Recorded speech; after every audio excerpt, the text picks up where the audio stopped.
జరిగింది అనేది ఢిల్లీలోనే కథ. కాబట్టి అక్కడ సేవ్ అయిపోయారు. ఇప్పుడు ఆ సునీతకి మళ్ళీ రేపైనా వీళ్ళు పిటిషన్ వేశారు కదా, కృష్ణారెడ్డి వేసాడు పిటిషన్, వీళ్ళందరూ వేశారు పిటిషన్. కాబట్టి రేపు ఇరుక్కుపోతాం అనే భయం వచ్చింది. కాబట్టి రివర్స్ లో వస్తున్నారు వాళ్ళు. వాళ్ళిద్దరు ఉద్దేశం ఏంటి, ఇక్కడ పెద్ద కుటుంబం చేతిలో రాజకీయం ఉండకూడదు, చిన్న కుటుంబం చేతిలో ఉండాలి. తమ అన్న తమ మాట వింటలేదు, ఎందుకంటే వదిన మాట వల్ల, వదిన ఆ కుటుంబాల నుంచి వచ్చింది కాబట్టి అన్నటువంటి వీళ్ళది ఒక రకంగా కుటుంబ వివాదం. అది అంటే కుటుంబం మీదన, పుట్టింటి మీదన మాకే ఆధిపత్యం కావాలి, అత్తింటి మీద మాకే ఆధిపత్యం కావాలని చూస్తున్నారు. ఇప్పుడు నర్రెడ్డి రాజశేఖర రెడ్డి ఇంట్లో సునీతదే ఇష్టారాజ్యం, అట్లాగే అనిల్ ఇంట్లో షర్మిలదే ఇష్టారాజ్యం, పుట్టింట్లో కూడా మా ఇష్టారాజ్యమే నడవాలని కోరుకుంటున్నారు. భారతి దానికి అంగీకరించట్లేదు.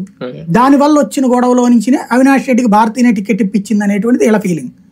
కానీ నాకు అర్థమైనంత వరకు జగన్మోహన్ రెడ్డి కాన్సెప్ట్ ఏంటంటే, నమ్మితే నెత్తిన పెట్టుకుంటాడు, నమ్మకపోతే తను ద్వేషిస్తే ఎట్లాంటోనైనా తీసి అవతల పడేస్తాడు.